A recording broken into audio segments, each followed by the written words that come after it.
पहला पाठ नबी मीका का ग्रंथ, अध्याय 5, पद संख्या 1 से 4 तक। प्रभु का कहना है, हे बेतलेहम एफ्राता, तू यूदा के वंशों में छोटा है। जो इस्राएल का शासन करेगा वह मेरे लिए तुझ में उत्पन्न होगा। उसकी उत्पत्ति सुदूर अतीत में, अत्यंत प्राचीन काल में हुई है। इसलिए प्रभु उन्हें तब तक त्याग देगा जब तक उसकी माता प्रसव ना करे। तब उसके बचे हुए भाई इस्राएल के लोगों से मिल जाएंगे। वह उठ खड़ा हो जाएगा, वह प्रभु के सामर्थ से तथा अपने ईश्वर के नाम के प्रताप से अपना झुंड चराएगा।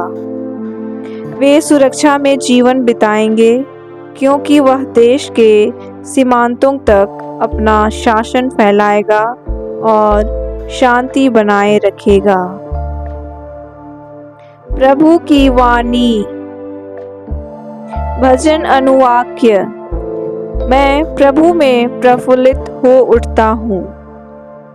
हे प्रभु, मैं तेरे प्रेम पर भरोसा रखता हूँ। मेरा हृदय तेरी सहायता पाकर आनंदित हो। मैं उसके सब उपकारों के लिए प्रभु के आदर में गीत गाऊं।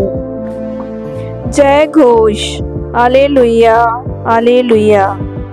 हे संत कुंवारी मरियम, आप धन्य एवं अत्यंत प्रशंसनीय हैं। मसीह हमारे ईश्वर न्याय के प्रभाकर आपसे उत्पन्न हुए हैं। हालेलुया। सुसमाचार। संत मत्ती के अनुसार आज का पवित्र सुसमाचार, अध्याय 1, पद संख्या 1 से 16 और 18 से 23 तक। मसीह का जन्म इस प्रकार हुआ। उनकी माता मरियम की मंगनी यूसुफ से हुई थी, परंतु ऐसा हुआ कि उनके एक साथ रहने से पहले ही मरियम पवित्र आत्मा से गर्भवती हो गई। उसका पति यूसुफ उसे चुपके से त्याग देने की सोच रहा था, क्योंकि वह धर्मी था और मरियम को बदनाम नहीं करना चाहता था। वह इस पर विचार कर ही रहा था कि उसे स्वप्न में प्रभु का दूत यह कहते हुए दिखाई दिया, हे यूसुफ, दाऊद की संतान, अपनी पत्नी मरियम को अपने यहाँ लाने से नहीं डरें, क्योंकि उनके जो गर्भ है वह पवित्र आत्मा से है। वह पुत्र प्रसव करेंगी और आप उसका नाम यीशु रखेंगे, क्योंकि वह अपने लोगों को उनके पापों से मुक्त करेगा। यह सब इसलिए हुआ कि नबी के मुख से प्रभु ने जो कहा था वह पूरा हो जाए। देखो, एक कुंवारी गर्भवती होगी और पुत्र प्रसव करेगी और उसका नाम इम्मानुएल रखा जाएगा, जिसका अर्थ है ईश्वर हमारे साथ है। प्रभु का पवित्र सुसमाचार। चिंतन। आज 8 सितंबर को कलीसिया माता मरियम का जन्म दिवस मनाती है। माता मरियम महान है, क्योंकि जैसा कि वे स्वयं मरिया गान में घोषित करती हैं, सर्वशक्तिमान ने उनके लिए महान कार्य किए हैं। यह बात यहाँ खत्म नहीं होती। मानव जीवन का रहस्य मानव जीवन के इतिहास में प्रकट होता है। इसमें कोई शक नहीं कि सर्वशक्तिमान ने उनके लिए महान कार्य किए हैं, परंतु प्रभु ईश्वर की योजना में जो विधान के माध्यम से प्रत्येक मनुष्य को अपने साथ साझेदारी के लिए बुलाता है, मनुष्य द्वारा निभाए जाने वाली एक अनिवार्य भूमिका होती है।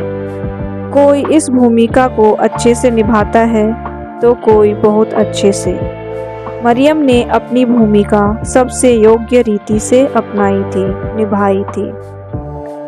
वह सर्वशक्तिमान के लिए सबसे विनम्र थी। उन्होंने यह कहते हुए खुद को पूरी तरह से समर्पित कर दिया, मैं प्रभु की दासी हूँ, आपका कथन मुझ में पूरा हो।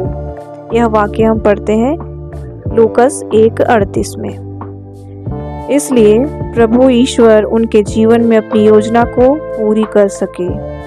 आज हमें यह शिक्षा मिलती है कि हमें मरियम के समान बनने के लिए बुलाया गया है। हम मरियम की तरह बन सकते हैं, जैसा कि मत्ती 12:50 में प्रभु यीशु कहते हैं, जो मेरे स्वर्गिक पिता की इच्छा पूरी करता है वही मेरा भाई है, मेरी बहन और मेरी माता। स्वर्गिक पिता की इच्छा पूरी करके हम मरियम के समान बन सकते हैं। ईश्वर के पास हम में से प्रत्येक के लिए एक कल्याणकारी योजना है। मैं तुम्हारे लिए निर्धारित अपनी योजनाएं जानता हूँ, यह प्रभु की वाणी है। तुम्हारे हित की योजनाएं, अहित की नहीं, तुम्हारे लिए आशामय भविष्य की योजनाएं। यह वचन हम देखते हैं यिर्मयाह 29:11 में। यह कल्याणकारी योजना आधी अधूरी है। पहला भाग जो ईश्वरीय भाग है पूर्ण है, हमारे स्वर्गीय पिता की इच्छा पूरी करने के द्वारा। दूसरा भाग हमारे द्वारा पूरा किया जाना बाकी है। आइए हम सवाल करें खुद से, क्या मैं अपने लिए ऐसी दिव्य कल्याणकारी योजना में विश्वास करता हूँ? क्या मैं अपना हिस्सा पूरा करने के लिए तैयार हूँ? ईश्वर ने इब्राहिम को आशीष दी और उसके द्वारा बहुत से लोगों ने आशीष पाई। ईश्वर ने मरियम को आशीष दी और उसके द्वारा सारी मनुष्य जाति को आशीष दी। ईश्वर की कल्याणकारी योजना का उद्देश्य मुझे और मेरे आसपास के कई लोगों को आशीष देना है। क्या मैं अपना हिस्सा पूरी करने के लिए तैयार हूँ? आइए आज हम माता मरियम से सहायता मांगें कि हम उनकी तरह बन सकें और ईश्वर की इच्छा को पूरी कर सकें। आमीन।